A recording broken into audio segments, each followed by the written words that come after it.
Hello everybody, we're back to continue our ride through the Fast Saga. You better believe it, Mason. Which is what it's called now, the Fast Saga. How do you feel about that? I didn't know that, or I did know it and I forgot it, or it doesn't matter at all. It absolutely does not matter. But it's nice to be in the midst of a saga, isn't it? You know? It's always good to be in a saga, and right. it's always good to leave a like on a video because what we're really going to be focusing this week on, leave a like saga. That's what this is. We're in 2 sagas right now. We certainly are. Oh my god, it's an epic journey. Are people going to leave a like? Hope so. You didn't even know you were in another saga. Double saga. But it's always good to be in a saga. Yeah. But really, the thing that we are going to laser focus on this week, and it might not be what people think it's going to be. What is it, Mason? It's how red this movie is. Here's the thing. Both of us rented this movie on Amazon Video. Yep. And we watched it on our televisions. And something's wrong. Something's wrong with it. It's weirdly, massively oversaturated in every frame. It's insane. Why aren't people talking about this? But then you played it later on your laptop and you're like, it's fine. It's fine on my laptop. The same version, because obviously you can switch between the two, is fine. I also then rented it through YouTube. It's fine. It seems to be specific televisions and specific streaming platforms. Are we the only 2 people in the world this has happened to? And if people are wondering what it looks like, I filmed it on my phone.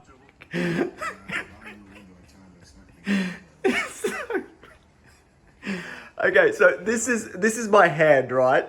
Look at this. That's insane. Look at it. Look at his. My God. Just the. Because I don't know how else I can capture this from my TV. James, I hope you've recorded enough footage for me to go through all these jokes that I wrote about how red the movie was before I realized it's not that red in all the other formats. Here we go. James, this movie is so painful to look at. Did they leave the film canisters in a hot car all day with the windows up? James, this movie is what it would look like if a movie could get sunburned. James, this movie is the English backpacker in their first month in Australia of movies. I have 100 of these.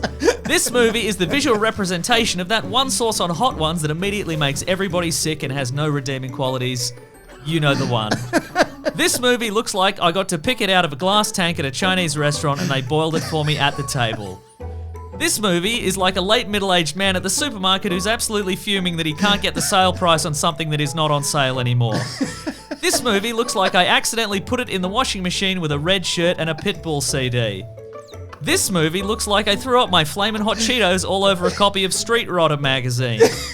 This movie looks like it arrived in Florida after a long stopover at La Tomatina, the famous Spanish festival of tomatoes. I'll give you one more. This movie is so red that Senator Joseph McCarthy rose from his grave and accused it of un-American activities. But here's the thing, James.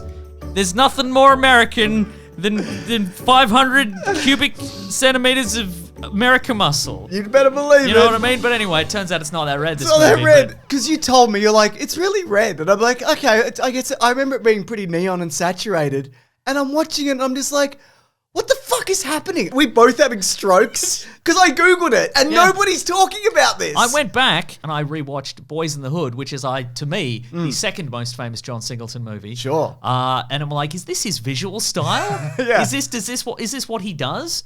No, fine. No, it's what somebody did. Sure. I don't know. If somebody has any explanation, we'd love to hear it. If you want to check it out for yourself, I mean, I wouldn't recommend renting this movie necessarily. But hey, it's a wild ride, isn't it, Mason? Also, nobody in the comments tell us to change our TV settings. No, we didn't watch it together. We don't collectively have a TV. We have different TVs. I went through all of my settings. It literally has never done it on anything else. Wait. Did we turn off motion smoothing? It's always off for me. You? Always on, baby. Tom Cruise came to my house with a hammer. Well, Tom Cruise came to my house and had a bigger hammer. So, very good. Anyway, beyond that, this movie is about... What are we doing? Yeah. This time around, Brian O'Connor's back, Paul Walker, he's turned to crime and he's added big smoke machines to the sides of his car. Oh boy, has he. Which, I don't know what's the worst crime, the actual crimes or the smoke machines. But this is interesting because... At this point, they haven't really figured out the formula of Fast and Furious movies, which is you got to have a Paul Walker, you got to have a Vin Diesel. Yes. Because Vin Diesel didn't want to come back? Well, I've actually got some information here from Variety. It said Vin Diesel revealed that he turned down a $25 million offer from Universal Studios to return. Diesel reasoned that the premise of the film did not work, stating Universal Studios didn't take a Francis Ford Coppola approach to it. That's what I remember. There we go. They approached it like they did sequels in the 80s, 90s, when they would just drum up a new story, unrelated for the most part, and slap the same name on it. They wrote 2 versions of this, one with Diesel, one without. I think you could mostly just replace, a lot of this with Vin Diesel. Because he's working with an ex-con who's an old friend of his who we betrayed. Yep, sure. I mean, don't get me wrong, Tyrese Gibson acts wildly different than what Vinegar Diesel would. Because he's so bitter and sour all the time, Mason. But and he acts wildly different to the way Tyrese acts in every other movie, every other Fast and Furious movie he's in. That's a big point of contention for me, Mason, in the Fast saga. Because they haven't figured out the formula yet. Just going back slightly, he turned down $25 million. That's how you know you're a star on the rise. You're like, I'm not going to do that. I'm gonna do Chronicles of Riddick instead. Yeah, for probably less. Maybe it was kind of his dream project, and he was on the rise. Yeah, when was it decided that Tyrese Gibson would be the worst character in the franchise? Because, and that's a bit harsh, but he's like an idiot now, right? He's always coming in and he's like, what's happening? I don't understand anything. I can't do anything. I don't know anyone. You know what I mean? He's just kind of that. And even in this, though, he loses his half of the race that they do together, like quite badly, because he misjudges Nos probably or something. I can't remember. That's how all the races are won and lost in these early movies. But other than that, like, he's supposed to be cool, and he's real, and he's been to jail and all of these things. But there's a moment in the bloopers where he jumps out of his car window after he stops the car, and he trips, and I think they went, that's his character now. Because they looked at the face that he made when he thought he was going to land face first onto the ground, and they're like, yes, please. This is something, yeah. But other than that, though, we have lost some other people along the way. Go on.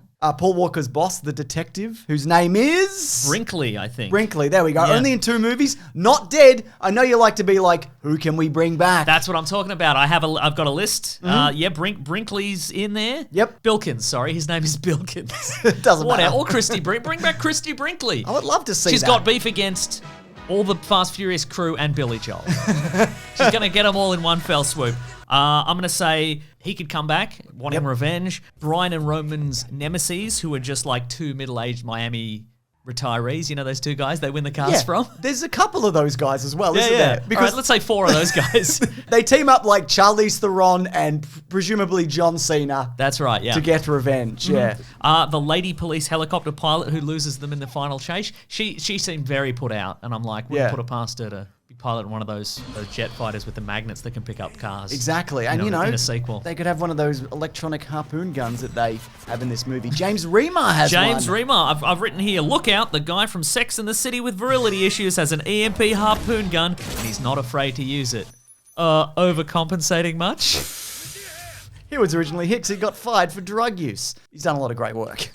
He's fine now. He's doing great. It's also interesting because we talked about last week how Ja Rule decided not to come back despite a massive pay increase. And Ludacris has spoken about landing this role off the back of Ja Rule not coming back. By the way, great get. I think he's good in this movie. And the follow-up ones, he's just doing his thing. Yeah. He's got different hairstyles in every scene, and I enjoy that about him. Oh, yeah. He said, luckily, Ja Rule was acting stupid. But luckily, Ja Rule was acting stupid as hell, so that's why. If it wasn't for him doing that, I wouldn't be here. He said this more recently. Now I pull up on a set in Atlanta with a robe and slippers. Please believe. So, what an opportunity though. Yeah, it's amazing. Crazy. Yeah. And he gets to turn up and do just a lot of nodding from across a car park. I mean, later he would do a lot of nodding in front of a computer. Sure, yeah. But for now, oh my God, the world is his oyster. He could be nodding at anything in these early movies. Yeah. But I think, though, the villain in this, like you mentioned, is pretty decent. And it's Cole Hauser, right? Yeah. A young Cole Hauser. Yeah, if Cole Hauser was probably more famous, and not to say that he's not famous, because he's famous and we know who he is. Yeah, I think he's a pretty menacing villain. I actually looked up rat torture. It's a real thing. A rat will really chew through you. I'm like, is this real? It's crazy. It's real. Another new addition that I'd love to see come back, though. Go on. Paul Walker employs the rare double nos. Yeah. Two at a time, baby. 2 at a time. Who would dare? Yeah. Only Paul Walker. This movie also has one of my favorite lines, I think, from this entire saga. When he's driving with one of those greasy mob guys, the guy goes to him, "You're a good driver, man." And he goes, "Thanks, bro." Thanks, bro. Yeah. Good Yeah, stuff. I mean, he's all about fair play. He that is. guy, you know what I mean? This also introduces, Yeah. I think, the first wacky gadget in a car, right? Which I think, becomes way more prominent in the most recent ones. But they're like, hey, why don't we put an ejector seat in these cars? We did. Why don't we put an ejector seat in? What if one doesn't work? Right? What if one doesn't work? I like that scene particularly because Roman and Brian are in two separate cars with different mob guys, and Roman fires off his ejector seat, and he gets on the radio and he's like, "Hey, Brian, I got the guy with the ejector seat. I got rid of you. Now you should do your We one. put them in both cars, if you remember. Push the big button that you're holding. You've been holding for the last several minutes." Yeah.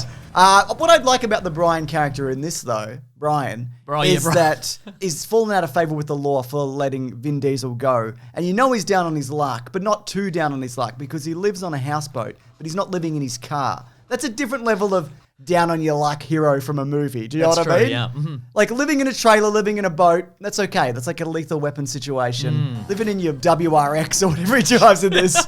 The seat doesn't go all the way back because you got a can of NOS in the back seat. That's right. It's not working for you. Oh, this cold NOS is so uncomfortable against my neck skin as I try to sleep on it. What is also interesting about that is we never saw that interview scene where he's interrogated about the loss of Vin Diesel in the previous movie, but there was no one there. Yeah. He could have lied, but they were like, "Hey, how did Vin Diesel get your car? Did he knock you out? Did he threaten you?" No, I just gave him the keys. Thought he should. Why did you do that? Something about his dad or something Yeah. and a car and. I think I owed him a car, or he owed me a car. Yeah, there was certainly some sort of car involved in the deal, and something got hit by a truck. Anyway, I'll clear out my desk then. Yeah. I know the exit. I know where it is. I said forget about it, cuz. But here's someone that could come back. Go on. Eva Mendes. I've actually written here, should come back. Apparently, she does, though. She's in Fast 5. In a more recent interview, she's in the post-credit. She shows up and she's like, "I've got a mission or something," or... But then they don't go on the mission. No, but Vin Diesel recently spoke to EW and he said, "We'll just wait for 10. Let's just say the fact that you guys know that the studio is saying we can't cover all this ground that needs to be covered in just one movie. You can only imagine what is to come." I actually looked up a Fast and Furious fandom wiki page. She's a customs officer. Of some sorts, yeah. So that's the mission in Fast Furious 10. They're just at like an airport looking at Take your various shoes fruits. off. Take your shoes off. You're still wearing your belt. Keys out of your pocket. I know your enormous pants have fallen down because you took your belt off. Walk through that weird, horrible scanner that can see your dick. Yes. Yes, that's right. Though I looked up her wiki. It says personality to be added. We'll see. We sure will. We sure will. The car nerds are back.